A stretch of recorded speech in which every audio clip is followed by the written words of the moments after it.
Assalamualaikum warahmatullahi wabarakatuh.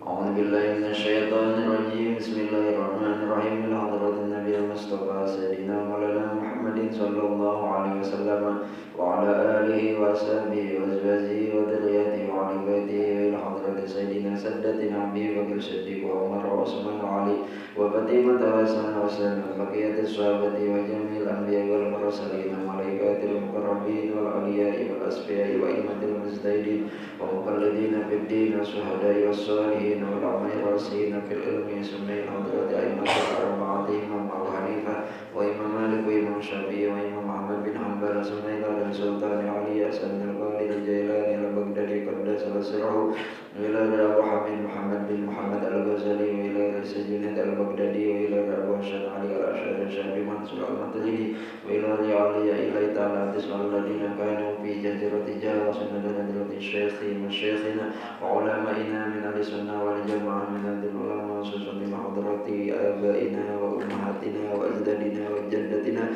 min jihati abina wa min jihati ummina wa dari mu'allif hadal kitab nafa'ana Allah bi ulumihi wa barakatihi wa karamatihi wa asrarihim.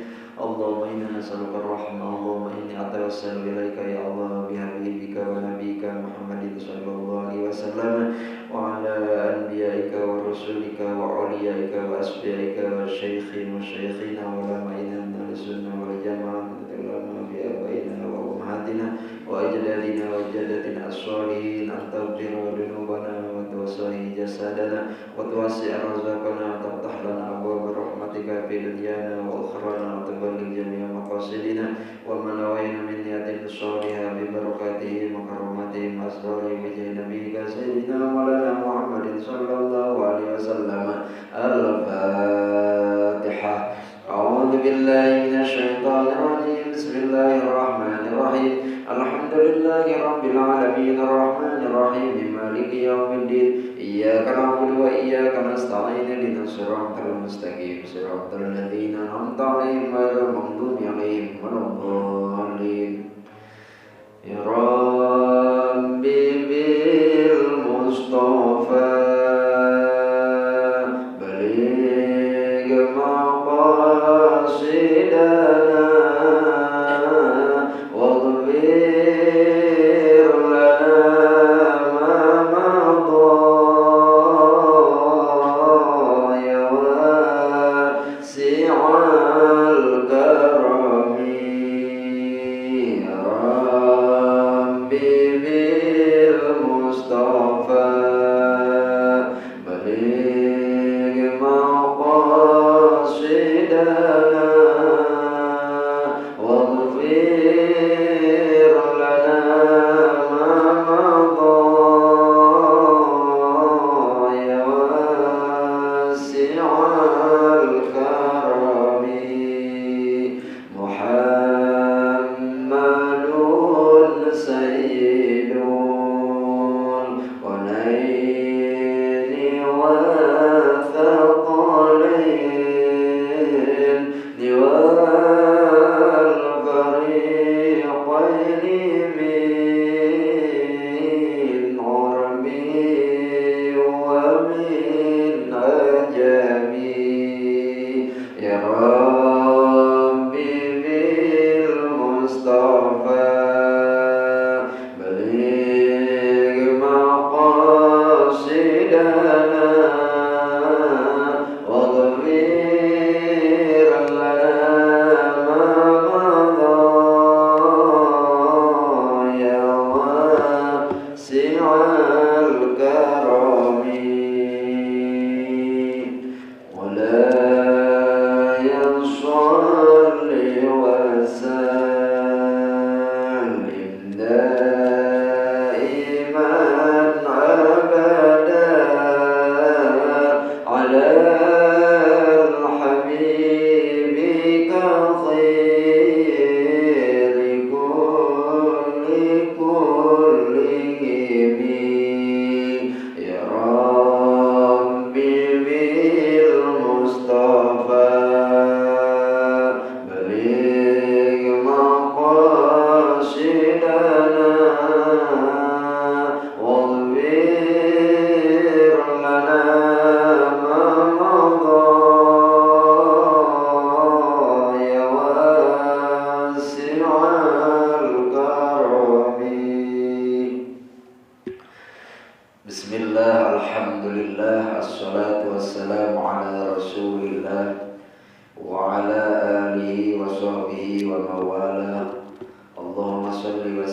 wa barik ala sayyidina Muhammadin wa ala alihi wa ashabihi wa sahbihi wa sallam tasliman katsira amma ba'du. Ayyuhal hadirun rahimakumullah, yang saya hormati para kiai, para asatidz, para tokoh, bapak-bapak, jamaah Masjid Rizqon Hasanah, mudah-mudahan dimuliakan oleh Allah Subhanahu wa taala. Puji syukur kepada Allah, pada pagi hari yang berbahagia ini kita diberikan kesehatan, sehat walafiat, nikmat iman, nikmat Islam, alhamdulillah, sehingga kita bisa berkumpul di tempat yang mulia ini dalam rangka menambah keilmuan kita, thalabul ilmi kita sebagai kewajiban dari Allah. Mudah-mudahan berkumpulnya kita di sini menjadikan wasilah turunnya rahmat dan ridha Allah Subhanahu wa taala. Apa yang dirahmati oleh Allah, marilah kita meneruskan pengajian kita yang dalam hal ini kita akan membahas tentang fikih wudu. Kelihatannya sepele, tapi ini adalah menjadi pokok. Kenapa menjadi pokok? Kemarin kita sudah menjelaskan tentang airnya. Wudu itu kalau tidak sah maka sholatnya tidak sah. Ini runtutannya. Jadi kalau wudunya nggak sah, sholatnya pun tidak sah. Mengapa? Karena wudu itu adalah syartun ila sholat, syarat untuk sholat. Maka penting, kelihatannya dari kecil sampai sekarang sudah wudu terus. Apakah wudu kita sudah benar atau tidak? Kadang masih ada yang basuh tangan asal-asalan juga. Padahal air di kita ini banyak.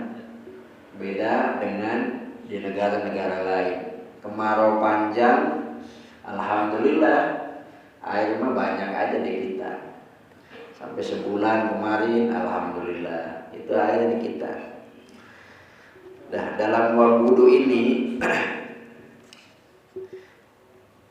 ada definisinya, ada macamnya, ada fardunya, ada syaratnya, kemudian ada sunat-sunatnya, ada adabnya, ada makruhnya, kemudian ada yang membatalkan wudunya. Kemudian bagaimana wudunya orang yang sakit, bagaimana wudunya orang yang udzur, apa saja yang tidak bisa, orang bisa tidak wudu. Nah, itu kan banyak ternyata. Bapak-bapak misalkan di rumah sakit, lagi sakit kan nggak boleh kena air, tapi kan sholat tetap kewajiban. Sholat kita nggak pernah, tidak boleh berhenti, karena yang namanya sholat, kalau nggak bisa berdiri, ya duduk. Kalau nggak bisa duduk, terlentang, berbaring, kelopak mata, hati. Nah itu kan terus-terusan. Nah wudhunya orang yang seperti itu kan, gimana kok susah ya wudhunya ya. Padahal kalau kita ngaji nggak susah. Nah itu penting. Nah, ada yang mengatakan wudu itu apa? Nadhafatun mahsusoh. Wudu itu adalah bersih, membersihkan sesuatu, membersihkan yang ditentukan, membersih yang ditentukan. Atau ada yang mengatakan lagi ulama, af'alun mahsusatun muftatahatun binniyat. Suatu perbuatan tertentu yang diawali dengan niat. Wudu yaitu membasuh muka, kedua tangan dan kedua kaki, dan mengusap kepala. Nah itu ada yang namanya wudu. Maka ketika di dalam Al-Quran, di dalam surat Al-Maidah ayat 5 itu Allah berfirman, ya ayyuhalladzina amanu idza kumtum ilas sholati faghsilu wujuhakum wa aydiyakum ilal marafiqi wamsahu bi ru'usikum wa arjulakum ilal ka'bayn. Wahai orang-orang yang beriman, kalau kamu mau mendirikan sholat, maka basuhlah muka kalian, tangan kalian sampai siku, usaplah kepala kalian, dan basuhlah kaki kalian sampai kedua mata kaki. Nah itu ayat yang menjelaskan bahwa kalau kita mau sholat harus wudu dulu. Maka tidak sah, kata Nabi Muhammad SAW dalam hadisnya, la yaqbalullahu sholata ahadikum idza ahdatsa hatta yatawadda. Tidak menerima Allah sholatnya seseorang ketika dia hadas sampai dia wudu lagi. Ini menunjukkan bahwa wudu itu adalah syarat ketika kita mau melaksanakan sholat, dan sholatnya tidak sah kalau dia tidak wudu atau wudunya tidak benar. Itu ijma sepakat ulama terhadap wajibnya wudu. Jadi nggak ada yang mengatakan bahwa wudu itu sunnah kalau mau sholat, nggak ada. Tidak ada yang mengatakan bahwa kalau mau sholat tidak wudu dulu. Jadi ijma. Beda dengan mukhtalaf, beda yang ikhtilaf. Dalam begitu ada yang hukum-hukum yang sudah mujma' alaih, yang sudah disepakati oleh jumhur ulama. Nah, itu kita pegang. Nah, ada menurut kita kaji madhabnya. Jadi kadang di dalam wudu itu ada beberapa macam. Menurut ulama-ulama Hanafiyah, bahwa wudu itu ada 5 macam. Satu, ada kala wudu itu fardu. Bagaimana yang fardu? Yang fardu itu adalah orang yang mau sholat itu harus wudu kalau dianya hadas. Baik sholatnya itu adalah fardu, au kanat naflan, atau sholatnya itu adalah sunnah. Semua sunnah mau fardu, hukumnya adalah fardu untuk melaksanakan wudu. Atau tidak sempurna. Memang ada sholat yang tidak sempurna. Ada. Sholat apa? Sholat jenazah. Kan tidak sempurna. Artinya tidak sempurna itu tidak ruku, tidak sujud. Kalau ada yang sholat jenazah ruku dan sujud, itu tidak pernah nyolatin jenazah. Jadi itu maka disebut dalam fikih adalah ghair kamilah. Kemudian apa lagi? Sujud tilawah. Sujud tilawah itu harus wudu, Pak. Jadi kita baca surat yang ada dalam Al-Quran yang ada ayat sajdahnya, misalnya dalam surat Al-Iqra, wasjud waqtarib, kan ada sajdah. Tahu-tahu imamnya ikut sujud tilawah, ya ikut sujud kita. Jangan sampai kita diam saja. Tapi ya, kadang-kadang mestinya imam itu juga memberitahu kalau dia mau baca, kalau mau sujud tilawah, supaya makmumnya tidak bingung. Tapi bukan di dalam sholat. Kalau di dalam sholat batal. Nanti saya mau sujud tilawah, ya batal. Nah, itu harus wudu. Atau lagi di luar sholat, ya harus wudu dulu. Kita lagi misalkan kita lagi hafalan, kebetulan ada ayat sajdahnya, nah itu wudu, harus wudu. Dan ada lagi sujud syukur. Nah, sujud syukur itu harus wudu. Dan tata caranya harus mengikuti aturan. Jadi bukan langsung sujud. Ada pemain sepak bola, langsung sujud. Itu bukan sujud syukur. Yang namanya sujud syukur itu ambil dia wudu, kemudian takbiratul ihram, menghadap kiblat, baru sujud. Jadi sujud tilawah juga sama. Ambil wudu, kemudian menghadap kiblat, takbiratul ihram, baru sujud. Gimana niatnya? Saya niat sujud tilawah lillahi ta'ala. Saya niat sujud syukur lillahi ta'ala. Gitu. Kemudian yang dibaca di dalam sujudnya adalah sajada wajhi lilladzi khalaqahu wa sawwarahu wa saqqasamahu wa tabarakallahu ahsanul khaliqin. Nah, itu doanya. Kalau yang nggak bisa, boleh nggak pakai subhana rabbiyal adimi wa bihamdi? Boleh kalau nggak bisa. Tapi harus bisa. Jadi sujud syukur, ya Allah, alhamdulillah. Kalau pemain bola nggak usah sujud, dah mendingan alhamdulillah, gitu kan? Kita alhamdulillah, alhamdulillah. Karena kalau kita begitu sujud syukur, jadilah ya udah dulu. Nah itu caranya. Nah itu tetap harus wudu. Nah itu baru. Kenapa? Ya karena ada ayat tadi, idza kuntum ila sholati faghsilu. Yang kedua yang perlu itu li ajli lamsil Quran. Kalau kita mau meraba Al-Quran adalah juga harus wudu, walau ayatan, walaupun satu ayat. Maka saya tidak setuju kalau ada di undangan pernikahan itu ada ayatnya kan. Ya Rom itu wa min ayatihi anna khalaqalakum min anfusikum azwajan litaskunu ilaiha wa ja'ala bainakum mawaddatan wa rahmah inna fi dzalika laayatil liqaumin yatafakkarun. Seolah-olah keren gitu ya, seolah-olah bagus. Padahal kalau kita undangannya kan ada ayat-ayat harus wudu. Kalau misalkan undangan kotor di tempat yang kotor-kotor, di tempat sampah, siapa yang dosa? Kita yang buat undangan.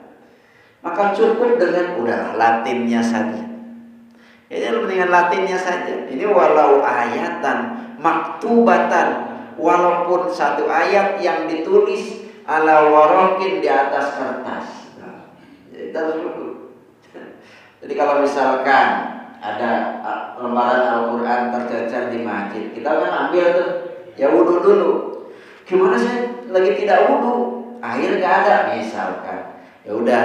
Ambil ayat Al-Quran itu tapi dibarengi dengan mengambil barang apa aja. Misalkan buku digabung jadi satu. Niatnya ngambil buku, bukan ngambil ayat Al-Quran itu. Kalau kita tidak dalam kondisi tidak wudu, boleh itu yang begitu. Al-Haid atau kita menulis kaligrafi. Makanya orang-orang yang suka menulis kaligrafi itu yang di masjid itu wudu itu. Nah, ini biar ada keberkahannya. Al-Haid, al-mukun atau di dalam uang, uang receh. Kalau zaman-zaman dulu kan ada dinar, ada tulisannya. Kecuali kalau tulisan Arab yang tidak ada Al-Qur'annya, kan jadi tulisan Arab tapi Al-Qur'an. Kenapa? La yamassuhu illal mutahharun. Di dalam surat Waqiah itu kan, la yamassuhu illal mutahharun. Dan hadis Nabi, la yamassul Qur'an illa tahirun. Tidak boleh meraba Al-Qur'an kecuali orang yang suci. Nah, itu. Nah, kemudian ada kala juga wajib Abu Hanifah, di dalam pada Abu Hanifah itu dibedakan fardu dan wajib itu, tapi statusnya sama. Nah, contoh untuk tawaf kan harus wudu. Nah, kita tawaf mengelilingi Ka'bah 7 kali, maka harus wudu, wajib. At-tawafu bil baiti sholatun. Tawaf di Baitul itu ya sholat. Illa annallaha qad ahala fihi nutqa. Kecuali Allah telah menghalalkan di dalamnya adalah berkata. Kalau kita sholat kan haram, hukumnya ngomong. Tapi kalau tawaf boleh, kita sambil ngomong tapi yang baik. Fala yantiku illa bi khairin, kecuali dia berkata yang baik, yang baik-baik. Maka ketika tawaf doanya panjang kan, putaran pertama ada doanya, putaran kedua ada doanya. Namanya orang sudah sepuh, nggak susah kan ngapalin itu. Pada prakteknya awalnya ketika manasik dihafalin, nyampe ke sana mah susah. Lihat buku, desek-desekan dengan orang. Ya hanya yang termudah, Robbana atina fid dunya hasanah itu. Kita kan mungkin kadang begitu. Ya kita mengalami sendiri. Jadi ya udah, nanya.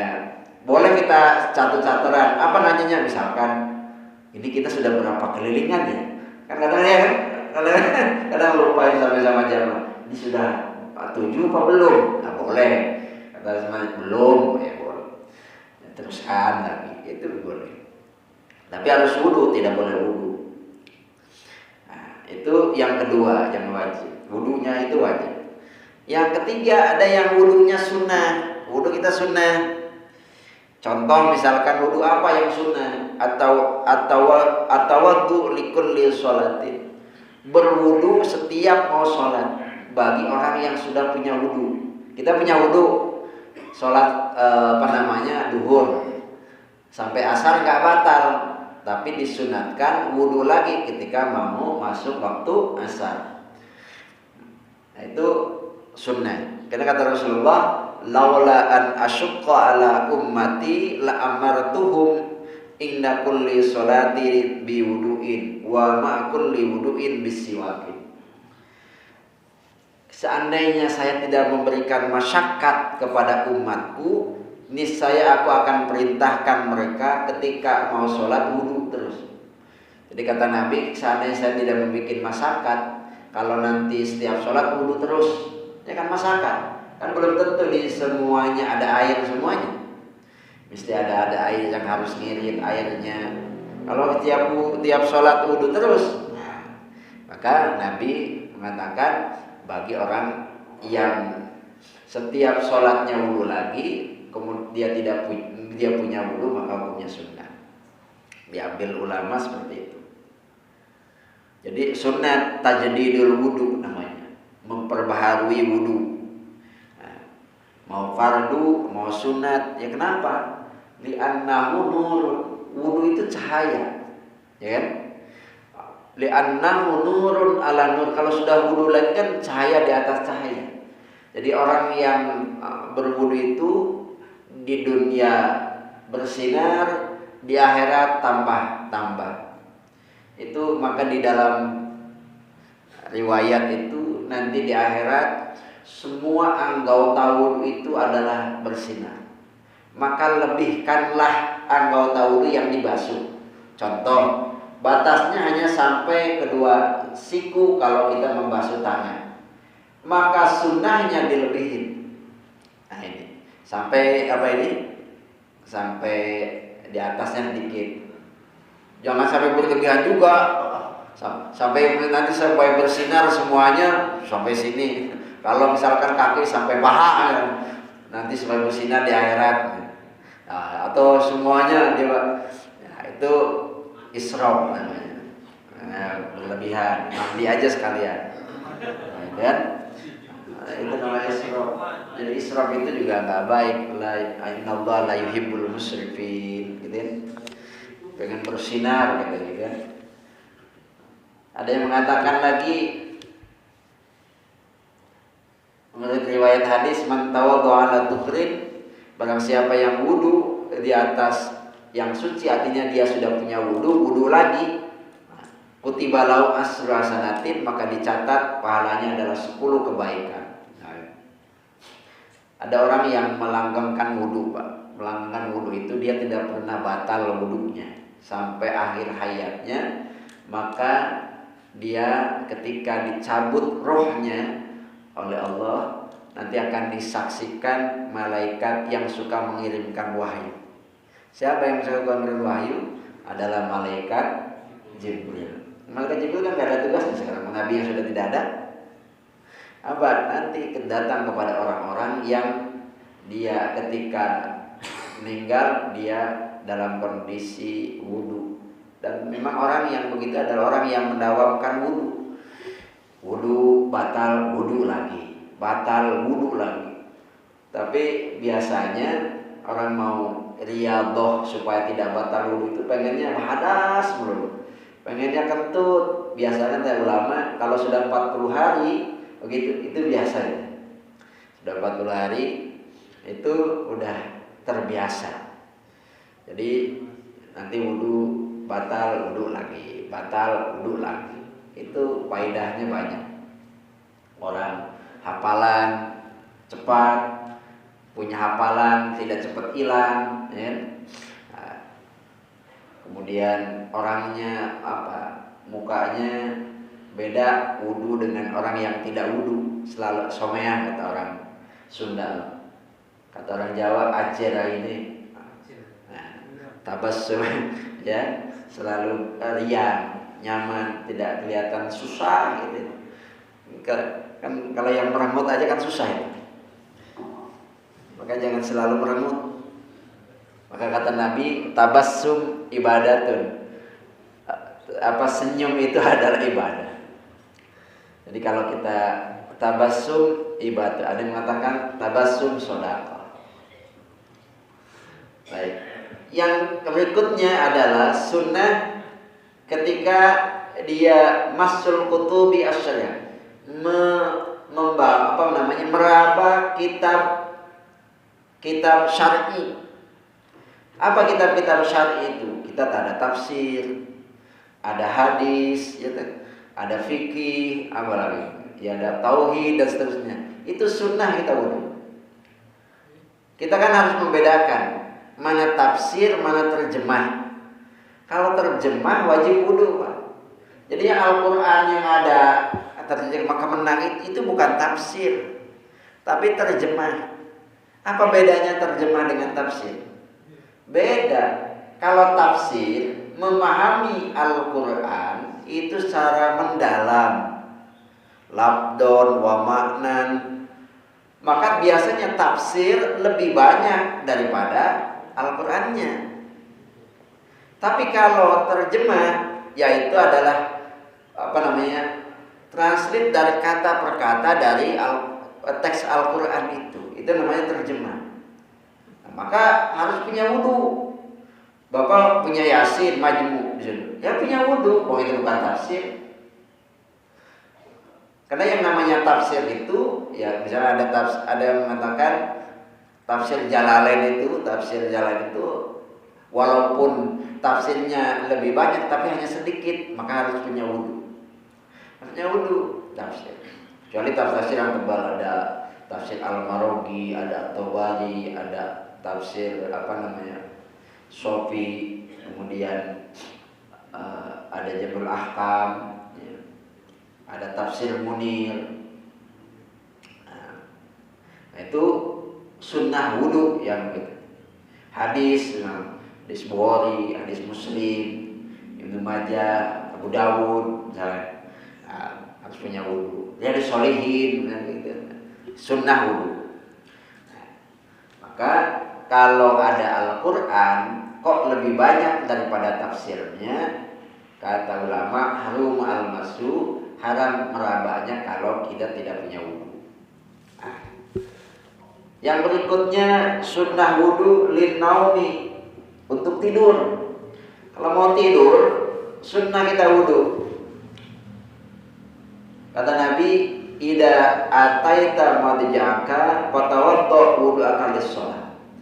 Apabila kamu mau ke tempat pembaringan, ya maksudnya tidur, fatawaddo, maka wudulah sebagaimana wudunya untuk sholat. Jadi kalau orang wudu mau tidur, ketika mimpi, bagus mimpinya. Ini mimpinya apa ya tadi malam? Wudu enggak, bersuci enggak, yang keluar kan tuyul nantinya. Ya kan? Tapi kalau kita wudunya, kita mau tidur, udah wudu, udah bagus, ketika mimpinya boleh ditakbir. Apakah boleh ada takbirnya? Ada. Nabi dicontohkan oleh Nabi Yusuf. Nabi Yusuf itu orang yang ahli takbir. Tapi diusahakan kalau kita mimpi gak usah cerita sama orang. Cerita sama orang yang tidak memiliki ahli untuk di bidang takbir mimpi. Nanti kalau sembarangan, repot. Saya udah mimpi sama Nabi Muhammad, ya. Memang lu siapa? Ya. Orang-orang perjalanan spiritual itu gak usah diceritakan. Yang tahu hanya dia sendiri. Nah, nanti akan menunjukkan sesuatu yang tidak baik. Nah, makanya janganlah menceritakan mimpi, apalagi nanti kejadian benar itu. Makanya dilarang kita menceritakan mimpi-mimpi kepada orang lain kecuali kepada orang yang memang kompeten di bidang takbir mimpi. Tapi mimpinya seperti apa dulu? Ada namanya kitab takbirul anam, takbirul manam, ya, takbir mimpi. Mimpi dipatuk ular. Tapi orang mukmin itu punya firasat. Maka kata Nabi, al-mukmin firasatil mukmin, ya kan? Ada orang itu punya firasat. Para wali punya karomah. Para nabi punya mukjizat. Orang mukmin punya apa? Firasat. Orang tua dulu firasatnya enggak benar. Nah, misalnya, ini firasat dia.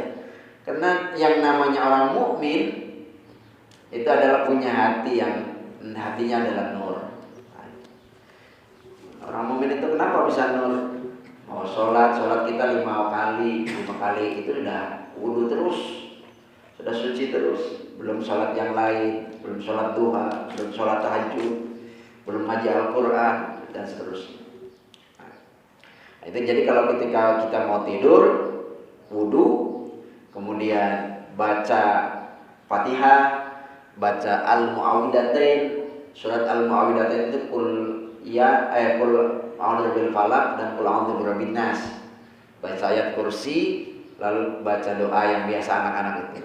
Bismikallahumma ahya wa bismika amut. Atau ikuti doa yang dilakukan oleh Kanjeng Nabi, Allahumma inni aslamtu nafsi ilaika wa wajjahtu wajhi ilaika wa fawattu amri ilaika wa alja'tu dhuhri ilaika la malja'a wa la munjabika ila ilaika amantu bi kitabika alladhi anzalta wa bin nabiyyika alladhi arsalta. Itu yang panjang doa. Tapi kalau anak-anak cukup bismikallahumma ahya wa bismika amut. Anak-anak hafal, kita enggak hafal kadang kita. Yang hafal kita Allahumma jannibna minas syaiton. Nah, itu hafal. Nah, itu. Yang berikutnya adalah qabla ghusl jinabah. Sunnah wudu ketika mandi junub. Jadi ketika mandi junub kita sunnah wudu. Jadi ketika mau mandi junub itu wudu dulu. Wudunya sebagaimana wudunya ya biasa. Nah itu kan junub, ya sebelum junub disunahkan mandi. Nah, ketika mohon maaf, lil junub ketika makan dan minum dan tidur, ya wudu kan. Nabi kan Nabi sallallahu alaihi wasallam idza kana junuban fa arada ayyakula aw yanama tawaddo. Kemudian menghendaki makan dan tidur maka wudu. Setelah junub, mohon maaf, setelah berkumul ini boleh enggak untuk makan dan minum? Boleh. Maka disunatkan untuk wudu. Tidur lagi boleh enggak? Boleh. Nanti yang berikutnya lagi boleh. Kalau pengantin baru. Mandinya berapa kali? Cukup sekali. Karena ada saya juga ada yang tanya, Ustaz, gimana kalau pengantin baru berkali-kali? Mandinya berkali-kali juga? Tidak. Boleh enggak sekali? Boleh. Nanti masuk angin kalau berkali-kali. Boleh. Oke. Idza arada ayyana mawjudub gosala farjahu wa tawadda wudu'ahu lis-shalah. Idza tahadukum alau tsumma arada ayyada falyatawadda. Ini hadis nih, Pak. Wa qala Abu Sa'id Al-Khudri. Di riwayat Abu Sa'id Al-Khudri berkata, "Idza tahadukum alau," mohon maaf ya. Ketika seseorang mau menggauli istrinya, ahlinya, kemudian pengen lagi, falyatawadda. Maka wudu. Wudu itu adalah liquatil jima. Masya Allah. Nah, ya silakan pakai. Ya, kayak kalau mau buat, nggak usah pakai obat, cukup wudu aja. Kata Imam Al-Ghazali, ada hewan yang paling banyak melakukan jimanya. Burung apa? Burung emprit. Burung emprit kecil kan? tapi gede khasiatnya. Di dalam kitab usul itu sampai bisa 200 kali. Masya Allah. Nabi Sulaiman punya istri sampai 1000. Jadi itu Nabi. Itu aja menjadi mujizat. Kita gempor, gak akan ada yang bisa. Gak bisa. Ida atahadukum ahlahu summa arada ayu awida falyatawalla. Kalau kita pengen ngulangi lagi wudu, karena wudu itu yaitu salah satu hikmahnya seperti itu. Yang pertama boro-boro wudu. Yang berikutnya ba'da sawratil ghadab. Ketika memuncaknya amarah. Jadi kalau kita memuncaknya amarah wudu. Tapi kan boro-boro wudu sudah amarahnya meninggi. Kalau kita mau rendah mau amarahnya maka wudu. Nah, itu sunat wudu. Kenapa? Wudu itu kan pakai air. Sementara amarah itu dari api, maka dipadamkan dengan wudu, yaitu kalau sudah wudu masih marah terus. Nah, ada wudu yang bermasalah itu, tapi jarang itu. Jadi kalau memang kita sudah memuncak amarahnya, apalagi dengan suami istri, udah mendingan ke WC ambil wudu, ke air ambil wudu, selesai dah. Ya, sama istri itu kan memang harus ada marahnya. Kalau nggak ada marahnya itu tahu-tahu meledak. Kata orang tua dulu, piring aja sama gelas ada pakai troknya kok. Jadi kalau adem-adem, tahu-tahu meledak kayak kompor. Ya, faida ghadaba ahadukum falyatawadda. Ketika marah salah satu di antara kalian falyatawadda, maka wudu. Wali qiraatil Quran. Nah, qiraatil Quran. Baca Al-Quran. Wa dirasatul hadis wa riwayatihi. Wa mutala'atil kutubul ilmu syar'i. Nah, ini mutala'ah kitab ilmu syar'i. Wudu. Yang berikutnya lil azan. Jadi kalau misalkan ada yang azan, memang harus wudu dulu, enggak. Hukumnya adalah sunnah untuk adan. Jadi kalau memang adan qiyamah kebetulan dia belum wudu, boleh enggak? Boleh. Wa yatatahharu inda iblailah wa ilqa khutbati wa ilqa'i khutbah. Dan kalau kita mau melamar, kita ada punya anak mau melamar, kita sudah wudu. Ya. Kadang kita kan supaya tartil kalau orang-orang tua dulu kita ada selamatan, ya kan? Ada kirim arwah, ya supaya ada keberkahannya. Ini mau khutbah nikah atau mau ngelamar atau khutbah pernikahan, ya wudu. Ziarah kepada Nabi kita Muhammad SAW di Madinah, ya wudu. Kemudian ukuf di Arafah. Sa'i antara Safa dan Marwah, atau di tempat-tempat yang ada mustajabah. Nah, itu sunnah wudu. Yang berikutnya bada ittikabi khati'ati. Kalau kita sudah melakukan satu kesalahan, maka cepat-cepat wudu. Contoh kita habis ngomongin orang, atau habis bohong, atau melakukan dosa, ya cepat-cepat kita wudu. Katanya di dalam hadis itu orang melakukan maksiat masih ditunggu dicatatnya sampai 6 jam. Jadi kalau masih antara 6 jam itu kita melakukan satu kebaikan, itu tidak jadi dicatat. Makanya dalam hadis kalau kita melakukan satu kejelekan maka ikuti dengan kebaikan. Itu hebatnya umat Nabi. Hebatnya umat Nabi Muhammad SAW itu, kita ini alhamdulillah hidup di zaman umat yang paling terbaik. Yang dulu taubatnya susah kalau kita melakukan kesalahan itu. Nabi Adam aja taubatnya harus ke Mekah. Itu harus ke Mekah. Dan kalau dia melakukan satu kesalahan, maka seluruh auratnya terbuka. Bayangkan kalau misalkan sekarang kita, terbuka semuanya, banyak yang telanjang kayaknya. Tapi umat Nabi enggak. Kemudian kalau misalkan ada najis, di sininya harus disobek. Punya baju di sini, jadi enak menjadi umat Nabi. Maka kita bersyukur menjadi umat Nabi.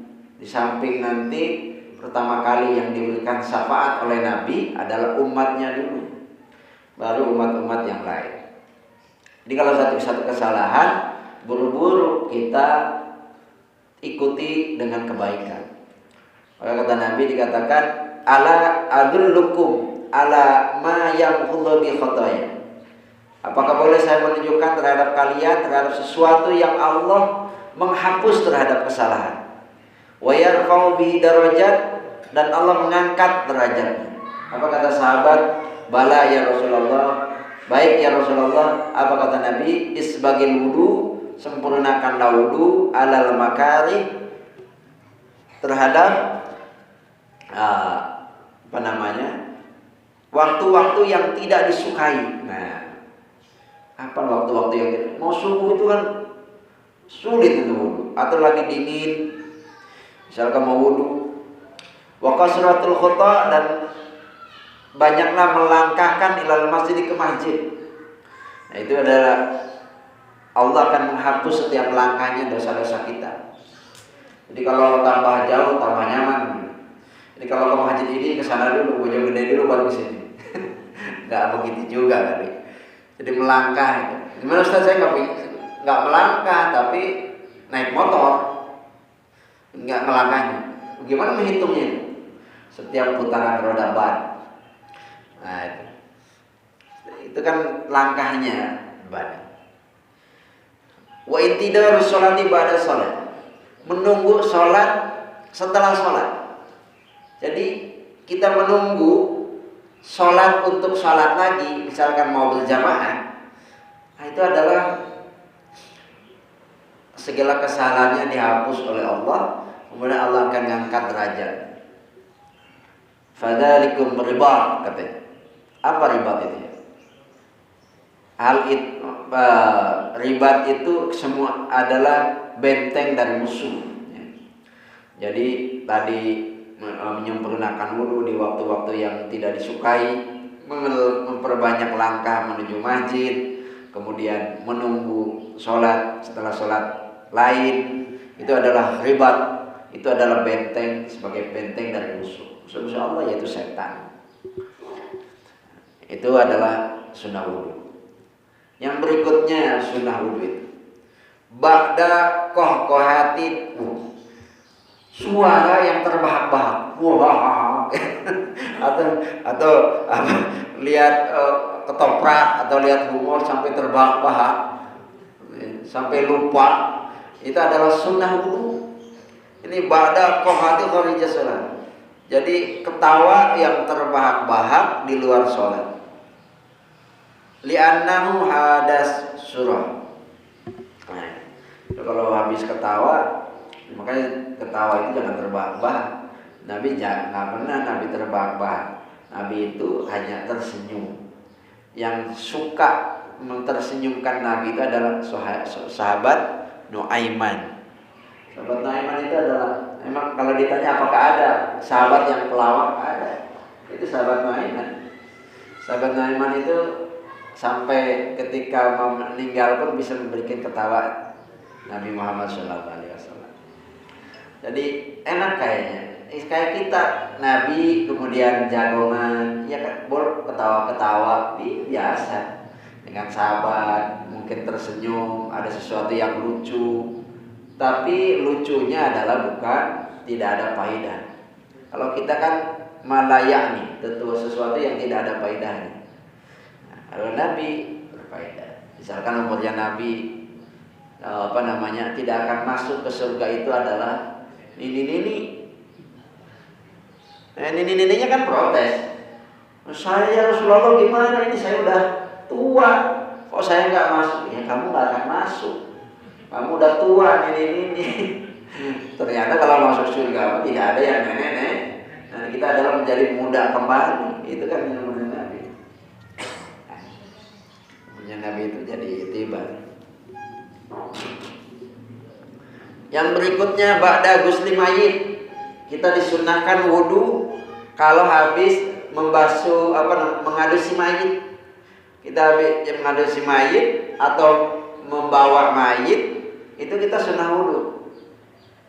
Wajar kalau lihat sunnah wudu. Kenapa?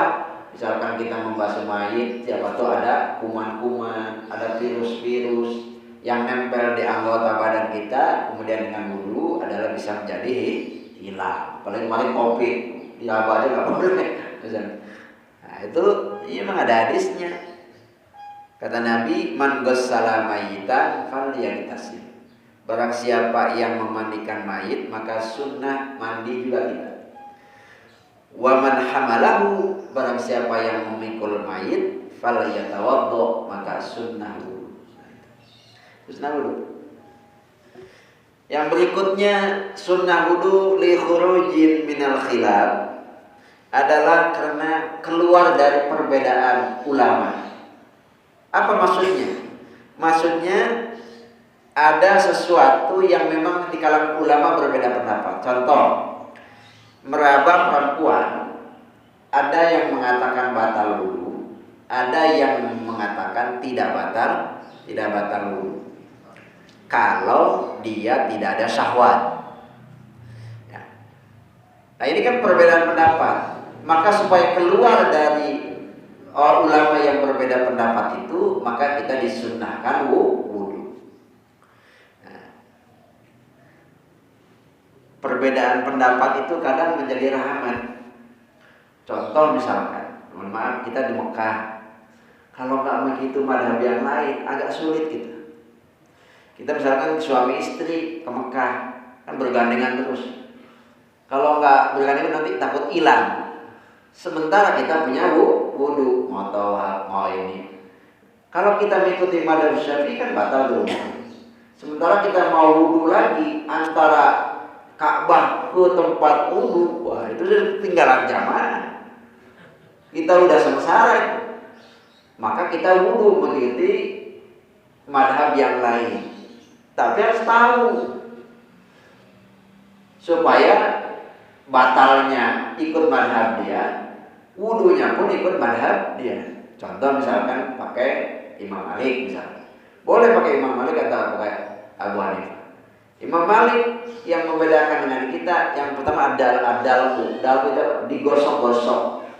Jadi kalau kita membasuh muka terus digosok-gosok, membasuh tangan gosok-gosok. Kalau kita kan boleh tidak digosok-gosok juga. Nah kalau Maliki gosok. Kemudian kalau mengusap kepala harus semuanya, semua kepala. Nah, semua kepala itu Maliki. Nah, tapi kalau Hanafi rumu seperempat kepala. Nah, rumu. Nah itu. Jadi jangan kita wudunya Syafi'i batalnya Hanafi, wudunya Syafi'i batalnya Maliki. Enak di lu, gak enak di gua kan gitu balik. Jadi nggak begitu. Jadi madhab itu boleh kita berpindah madhab dalam kondisi darurat, boleh. Tapi jangan bermain-main dengan madhab, jangan dianggap mainan. Kita juga Abu Hanifah, tapi kalau nikah maharnya itu mahal. Nah, nggak kuat juga. Jadi jangan dianggap bahwa madhab yang lain adalah ringan, nggak juga. Padahal kalau kita wudu Syafi'i, misalkan mengusap sirah itu atau sehelai rambut pun bisa sah. Dan misalkan mengusap rambut segini aja udah sah. Kalau ada lain nggak sah. Kalau misalkan kita udah pakai minyak supaya tidak sudah disisirin, kan kalau dipakai Maliki kan enggak, udah kembali nggak rapi lagi. Tapi kalau pakai Syafi'i cukup. Nah, cukup segini aja udah cukup. Tapi jangan sampai rambut yang keluar dari batas kepala. Ujungnya aja enggak kan. Rambut kita panjang, ujungnya aja enggak sah. Tapi kalau misalkan ininya aja, cukup segini udah sah. Disisir masih bagus, ya udah pakai udah selesai. Jadi nikmat juga ya. Kita pakai sorban, pakai kepoeh, nggak usah dicopot kopiahnya, cukup diginiin udah cukup. Nah itu kadang kita meringankan juga.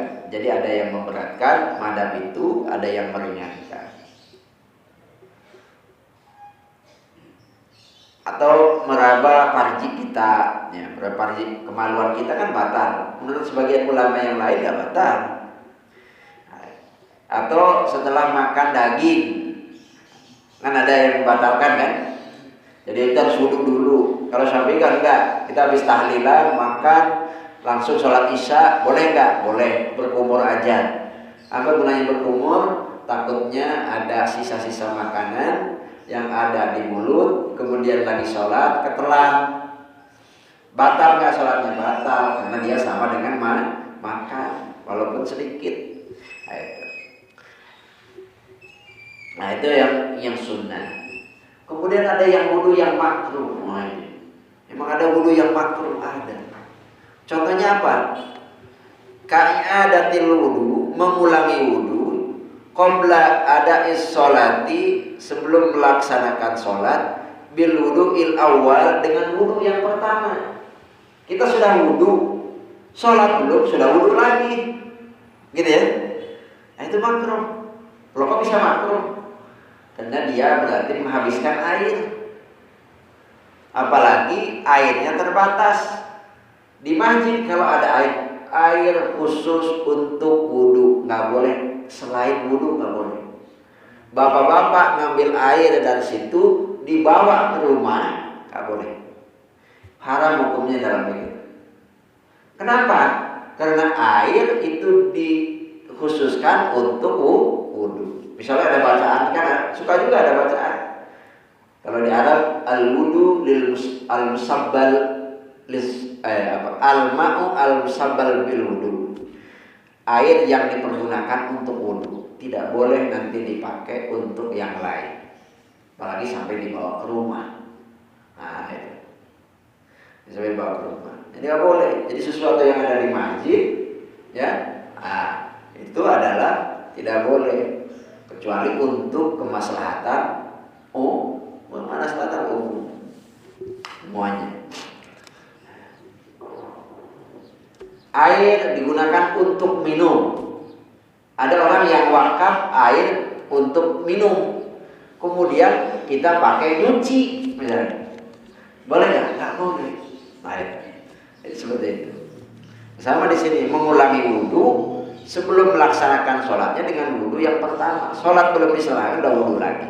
Makruh. Itu yang makruh. Kemudian yang berikutnya ada yang haram. Wudu ada yang haram juga. Contoh apa? Kalau wudu seperti wudu bima'in maksud dengan air yang digasak. Atau air dapat mencuri. Ini airnya dapat mencuri. Dari mana? Misalkan dari tetangga dipakai tapi untuk ibadah wudu. Boleh nggak? Haram hukumnya. Karena mencuri. Kan semua sholatnya sah, tapi wudunya yang haram.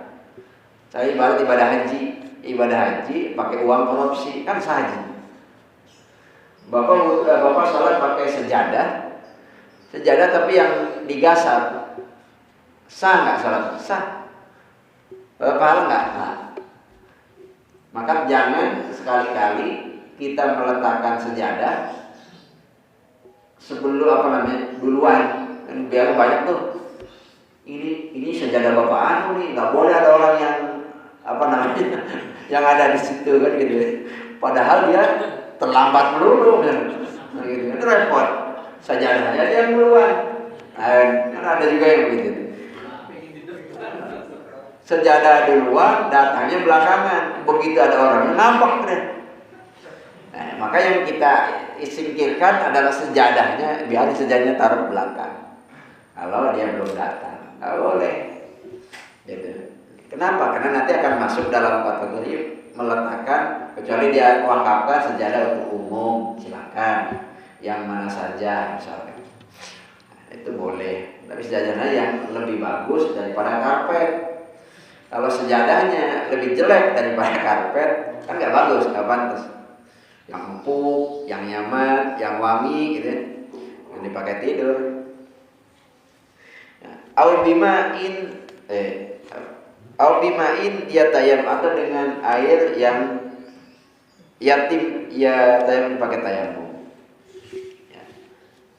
Wa qala Hanafi la yasihu al-wudu bimaksud. Bahkan menurut madhab Imam Ahmad bin Hanbal, dia tidak sah wudunya, tidak sah wudunya dengan air yang digasak. Man amila amalan laisa alaihi amruna fahuwa raddun. Nah, itu macam-macam wudu menurut Hanafi. Kalau Maliki juga sama, ada yang wajib, ada yang mustahab bahasanya. Ada yang mustahab, ada yang sunnah, ada yang mubah, ada yang mamnu, ya. Ada yang mamnu. Tapi ada ulama-ulama sepakat, baik Syafi'i, Hanabilah, Hanafiyah, terhadap perilaku-perilaku yang memang ada yang disunahkan wudu, ada yang diwajibkan wudu. Itu sepakat ada. Nah, itu wudu. Baru definisi, kemudian sesuatu yang memang harus wudu. Satu lagi fardunya ya. Nah, ini penting. Yang berikutnya adalah fardu wudu. Kita tahu fardu wudu itu sesuai dengan Al-Qur'an. Dalam Al-Qur'an, kalau kita lihat dalam nasnya, cuma 4 sebenarnya. Satu adalah ghuslul wajhi tadi ya, membasuh muka. Wal yadaini, kedua tangan, ilal marafiq. Wa rijlaini, kedua kaki, wa masur ra'si, dan mengusap kepala. Jadi hanya 4. Kalau yang dalam Al-Qur'an itu fardu wudu aja. Kok bisa fardu 6? Kok bisa 6 di kita? Kan ya, fardu wudu ada 6. Yang tidak ada apa? Niat sama tartib. Berarti, nah ini yang dari mana kok bisa muncul niat itu? Munculnya niat wudu itu kok bisa wajib adalah ketika ada ayat idza qumtum ila shalah. Ketika kamu mau mengerjakan, kan harus ada niat kan? Mau melakukan sholat itu. Maka ketika ada hadis innamal amalu bin niat wa innamal likulli imri'in ma nawa itu, nah itu jadi setiap sesuatu itu ada niat. Maka tempatnya niat adalah bukan lisan tapi dalam hati. Ada niat, ada azam. Kalau niat melakukan sesuatu langsung bersamaan dikerjakannya, tapi kalau azam niat mau melakukan sesuatu tapi pengerjaannya nanti, itu azam. Saya mau ke pasar, ya sekaligus dengan ke pasarnya. Saya mau ke pasar tapi nanti besok, ya azam namanya. Apakah ada konsekuensinya? Ada. Ini menurut Syafi'i. Contoh, kalau kita mau sholat diakhirkan, mohon maaf, kita harus niat. Kemudian misalkan di perjalanan nih, ya Allah saya tidak bisa di awal waktu, saya niat mau mengakhirkan waktu sholat saya. Ketika dia meninggal sebelum melaksanakan sholat, itu dia tidak berdosa. Kenapa? Karena dia sudah azam duluan, dia mau melaksanakan sholat. Itu adalah konsekuensi azam sama niat itu. Maka niat di sini adalah punya tartib dari mana? Karena dia dari Al-Qur'annya juga. Al-Qur'an itu, nah pertama apa? Wujuhakum, lalu tangan, lalu mengusap kepala, baru kaki. Kan tartib itu. Jadi nggak sah wudunya orang yang kaki dulu, kemudian baru kepala, baru tangan, baru muka. Karena itu dibalik. Sementara Al-Qur'an adalah pakai wawu di situ, wawu. Wawu itu adalah litartib. Nah, litartib. Wa aidikum wa arjulakum itu kan pakai wawu semua itu. Wawunya wawu atop dalam ilmu bahasa. Nah, maka menurut madhab Syafi'i, maka jumlahnya fardu wudu adalah ada 6. Menurut Hanafi ada 4. Menurut Maliki ada 7. Wih. Jadi kan ada 7. Apa lagi? Satu lagi. Adalku. Apa adalku itu? Menggosok-gosok. Ini Maliki itu. Jadi adalku masuk dalam fardu. Boleh kita ngaji madhab, tapi kita harus tahu. Maka dalam fikih itu ada namanya fikih muqarrar, fikih perbandingan madhab. Supaya apa? Gak bisa menyalahkan orang kalau kita sama-sama tahu. Jadi yang maslahatnya apa? Ini kan zaman dulu ya, kunut yang tidak kunut mekar, yang tidak mestinya yang nggak pantas itu adalah orang yang tidak sholat subuh. Kalau orang toleran itu kan tahu ketika imamnya kunut, makmumnya ya ikut kunut, jangan diem. Ketika imamnya tidak kunut, ya ikut tidak kunut juga, jangan kunut sendirian. Jadi itu adalah yang bagus seperti itu. Itulah Bapak, Ibu-ibu yang dirahmati oleh Allah, di kajian kita baru secuil daripada hal-hal yang terkait dengan wudu. Karena kenapa? Saya sampaikan di awal, karena ini adalah sesuatu yang mau menjadi sahnya sholat kita, maka wudunya harus bagus, tertib, sehingga sholat kita menjadi sah. Barulah kita mendapatkan pahala dari Allah Subhanahu wa Ta'ala dan tidak termasuk orang-orang yang menyia-nyiakan sholat kita. Hadanallahu wa iyyakum ajmain. Itulah yang bisa saya sampaikan. Mudah-mudahan ada manfaatnya. Kalau ada pertanyaan, dipersilakan. Assalamualaikum warahmatullahi wabarakatuh. Jalan. Oh ya, Haji selain Haji. Ya. Salam warahmatullahi. Oh iya. Nah, ini buah di sekitarnya bukannya mau diambil tanpa izin. Ya. Alasan walaupun alasan itu ngidam, emak ngidam ambil apa hukumnya? Minta tolong kita. Baik. Oh iya. Sekarang gini aja dulu sebelum situ. Bagaimana hukumnya menanam pohon di tempat wakaf? Contoh, kita punya masjid. Akhirnya kita menanam pohon atau sesuatu yang bermanfaat, boleh nggak? Kata ulama boleh. Bapak bisa ngecek di dalam kitab I'anatul Talibin itu. Jadi dalam kitab I'anatul Talibin itu boleh kita menanam pohon di tempat wakaf. Terus kalau ada hasilnya, ada buahnya, boleh nggak diambil untuk kemaslahatan umum? Boleh. Tapi kalau untuk kemaslahatan pribadi, nggak boleh. Jadi kalau ada misalkan nanam mangga, nanam pohon rambutan, kemudian kita ambil untuk kemaslahatan umum ya, boleh. Contoh, kerja bakti kan bareng-bareng tuh. Kebetulan di tempat itu banyak sekali mangga, ngambil mangga, boleh kita makan. Atau kita jadi panitia kurban lagi bareng-bareng, boleh. Ini personal satu, ya kan, ngambil, boleh nggak? Tapi kalau tanpa ada pengetahuan, bagaimana tidak dihukumi mencuri ya? Bisa jadi dia ngambil, tapi harus ada izin. Izinnya kepada siapa? Nadir wakaf. Siapa nadir wakaf dalam konteks ini? Pengurus masjid. Nah itu. Maka di dalam kitab I'anatul Talibin itu anna mahalal jawazil gorsi syajari fil masjidi ida gorosahu li umumil muslimin wa annahu law gorosahu li nafsi lam yajud wa illam yadur bil masjid. Kalau dia menanam tidak ada untuk kemaslahatan umum, nggak boleh, walaupun tidak merugikan masjid misalnya. Walaupun tidak merugikan masjid, tapi dia menanam adalah untuk kebaikan. Masuk wakaf juga nggak? Wakaf. Maka yang disebut wakaf itu tidak hanya tanah, Pak.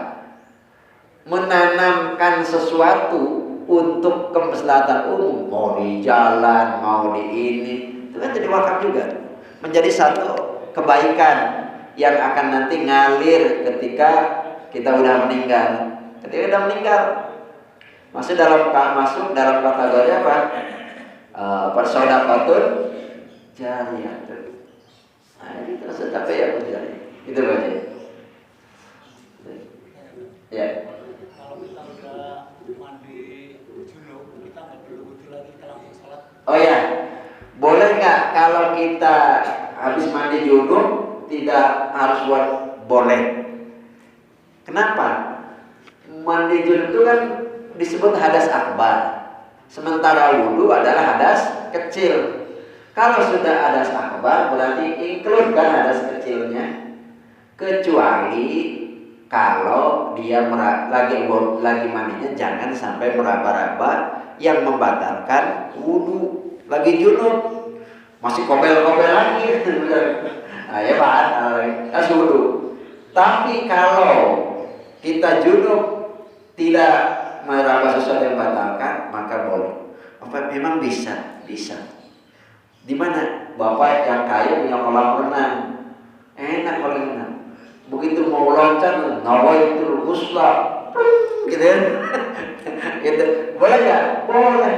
Itu. Terus berada senambar yang kita langsung meluncur.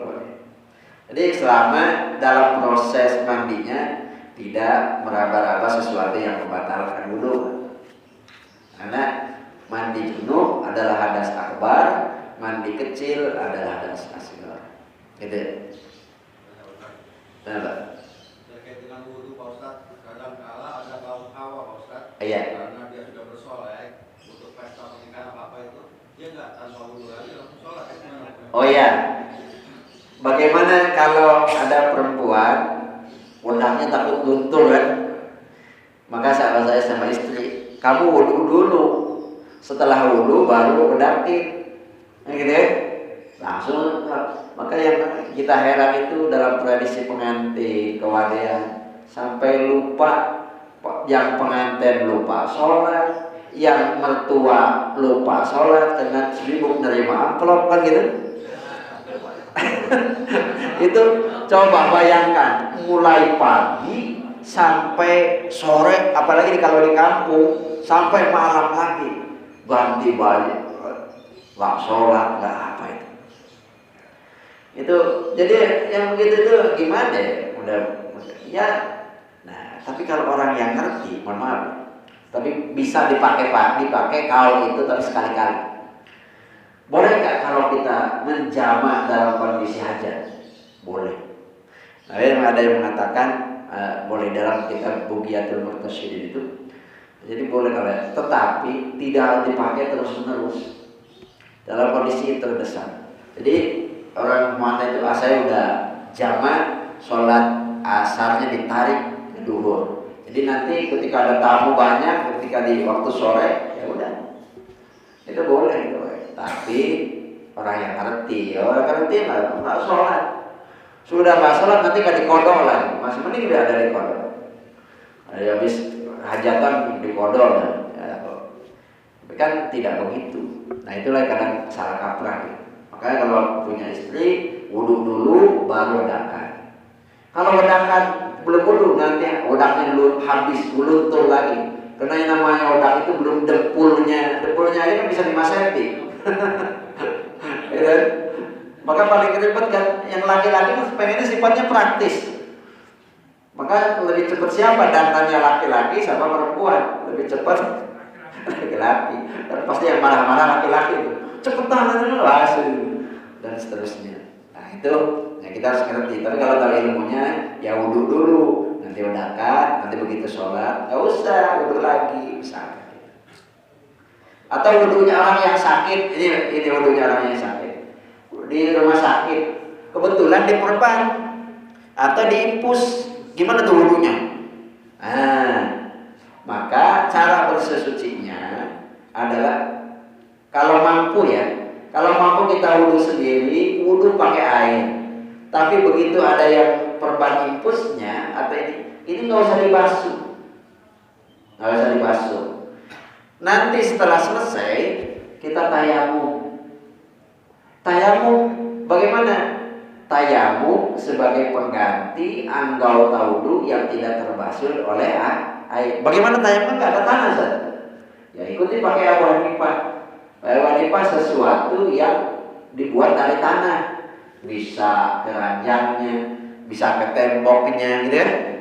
Tapi bukan dalam tempat yang sama. Contoh begini, saya misalkan kan tayamum itu 2 pukulan. Pukulan pertama keranjang, pukulan keduanya ke tembok. Jangan di tempat itu juga. Nah itu namanya mustamal juga. Jadi seperti itu. Gampang sebenarnya. Tidak ada sebenarnya agama menyulitkan. Ada sesuatu kemudahan. Oh saya kan nggak bisa wudu, kan ada sus ada apa namanya, mungkin keluarga bisa minta tolong diwuduin. Memang boleh. Tapi diwuduin aja kan perempuan, kita laki perempuan ya. Jadi diwuduin sama laki-laki. Boleh minta tolong. Airnya harus mengalir enggak? Enggak juga, bisa diusap juga. Kan bisa. Nah itu seperti itu. Wudu. Itu Pak. Kalau yang pakai batu cincin kan? Gimana kalau batu cincinnya adalah seret, ya, lebih baik dibuka dulu. Buka dulu, apalagi dibawa ke WC. Tulisannya ada Arabnya, misalnya ada Bismillahirrahmanirrahim. Taruh cincin itu baru, kecuali longgar. Kalau longgar ketika wudu maka sunnah kalau bahasa kita itu di tasbih itu digoyang-goyang gitu. Nah, makanya kita kan sunnah juga di tasbih begini, kita tasbih gitu. Nah, supaya apa? Rata. Kuku takutnya ada kotoran, hati-hati kotoran yang dimana air tidak sampai ke bawah kuku. Maka sunnah kuku itu dipotong. Nah, dipotongnya ya ada aturannya. Yang lebih baik katanya kemis. Nah, ulama dari mana? Dari kanan dulu, dari sini, dari ujung, dari apa ini? Kelingking terus sampai sini baru ke sini. Dan aturannya. Katanya hikmahnya memperbagus akhlak. Ada baik. Ya, benar. Apakah merokok bisa membatalkan wudu? Merokok. Apakah merokok bisa membatalkan wudu? Kalau ikut pendapatnya Mas Hasabi enggak. Makan aja enggak batal wudunya. Minum aja enggak batal wudunya. Tapi disunahkan tadi wudu. Ya kalau madhab yang lain juga ada, setelah makannya makan daging, ya. Nah, itu. Atau sesuatu yang dibakar, batal. Tapi kalau madhab Syafi'i, habis merokok langsung. Tapi kan masakin Allah, kita bawa rokok. Maka sunnah berkumur. Siapa dengan makan petek? Udah makan petek lagi. Atau makan jengkol dan itu namanya jadi makruh. Aklul makari, memakan sesuatu yang tidak dibenci oleh orang, walaupun nyaman. Ya, walaupun nyaman. Karena kan nggak ada di Arab waktu itu jengkol, aklul jengkol wal pete, nggak ada. Jadi memakan sesuatu yang membuat orang tidak senang. Nah, mungkin kalau ada zaman dulu di sana Arab. Tapi kasih aja, wah enak ini. Gitu Pak. Cukup Pak. Terima kasih. Itulah mungkin yang bisa saya sampaikan. Mudah-mudahan pengajian kita mendapatkan hidayah dan manfaat dari Allah Subhanahu wa taala. Sehat walafiat dan Allah wa iyyakum ajma'in. Allahumma biqil aqwamit. Wassalamualaikum warahmatullahi wabarakatuh.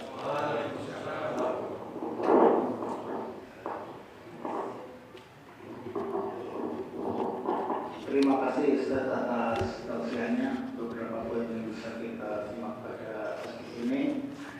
Yang pertama adalah Al-Maidah ayat 6. tentang anjuran berwudu di dalam Al-Quran sebelum melakukan sholat. Kemudian definisi wudu adalah membersihkan yang ditentukan.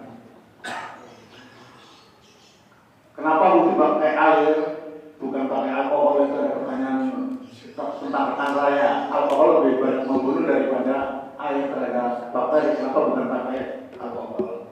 Ya karena agama itu universal. Maka solvent atau pelarut yang terbesar di dunia ini adalah air. Makanya kalau nanti diganti pakai alkohol, kasihan yang di gunung harus pergi sekolah dulu beli alkohol gitu. Air sangat bagus. Yang kedua setelah itu kan tayamum menggunakan tanah. Kita juga dari air ya? Iya, itu sangat